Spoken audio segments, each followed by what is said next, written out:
Сәлеметсіздер ме?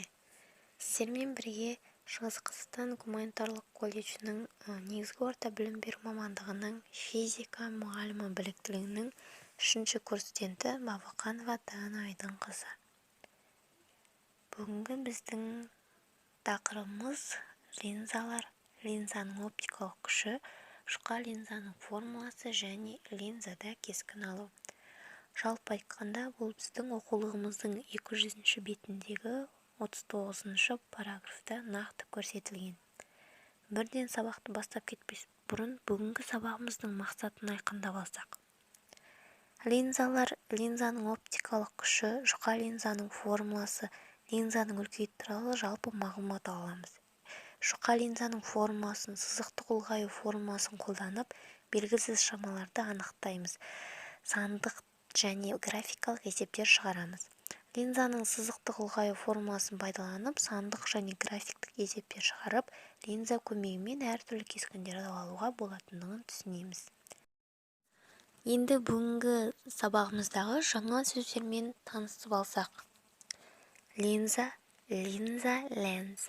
Линзаның бас оптикалық осі, головной оптический ось линзы, lens base optical axis.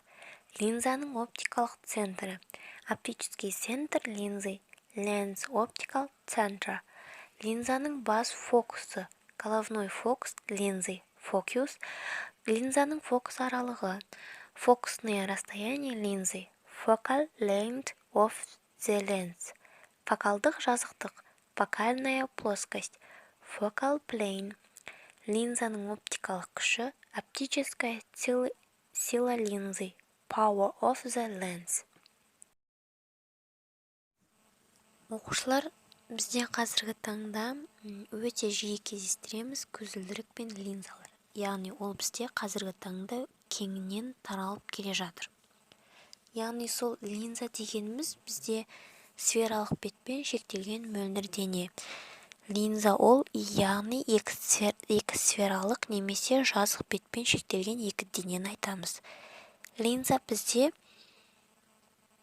екі түрі кездеседі, яғни біз оны дөңес линзалар және ойыс линзалар деп екі түрге қарастырамыз. Сол дөңес линзалардың өзіндік те түрлері кездеседі. Ол бізде бірінші суретте бейнеде қос дөңес, жазық дөңес және де ойыс дөңес. Бұл үш түрі.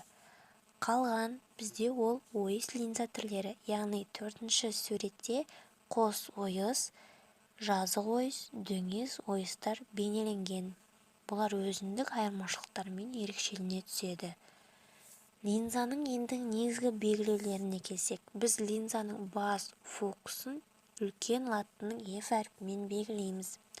Және де бізде линзаның оптикалық центрі болады міндетті түрде. Одан кейін бас оптикалық осі. Жалпы бізде линзаны кескін құру үшін бізге 3 сәуле қажет етіледі. Яғни ең бірінші сәуледе біз бас оптикалық оське параллель сәуле сынғаннан кейін фокус аралығы арқылы өтеді.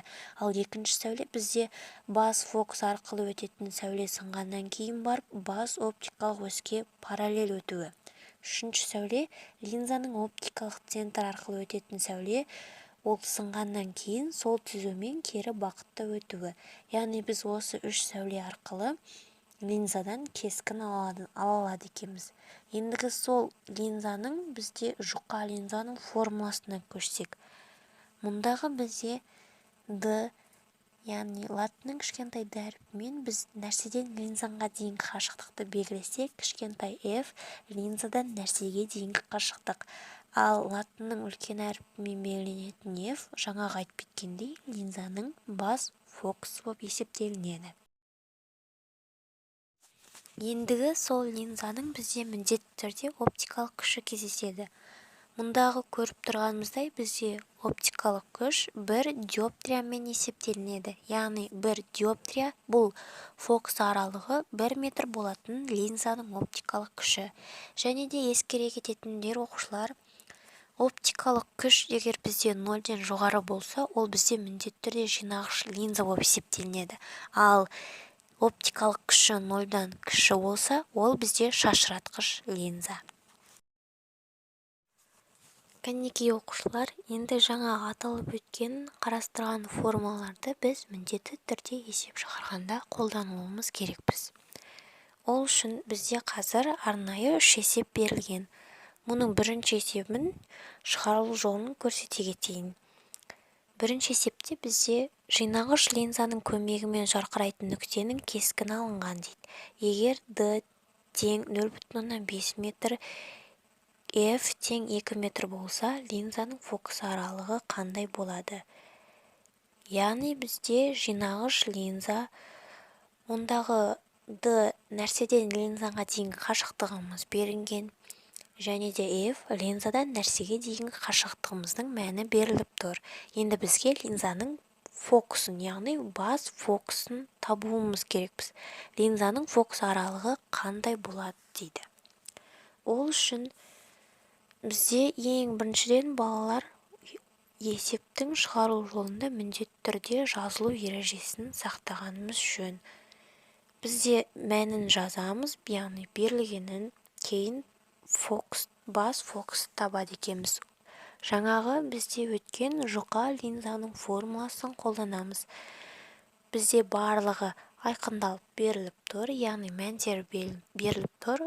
Орнына апарып қоя салсақ, жауабымыз айқын шығып тұр. Мінекей оқушылар, бүгінгі сабағымыз осымен аяқталды. Мен сендермен қоштаспаймын, келесі кездескенше. Оқушылар, үй тапсырмасын ұмытпаймыз.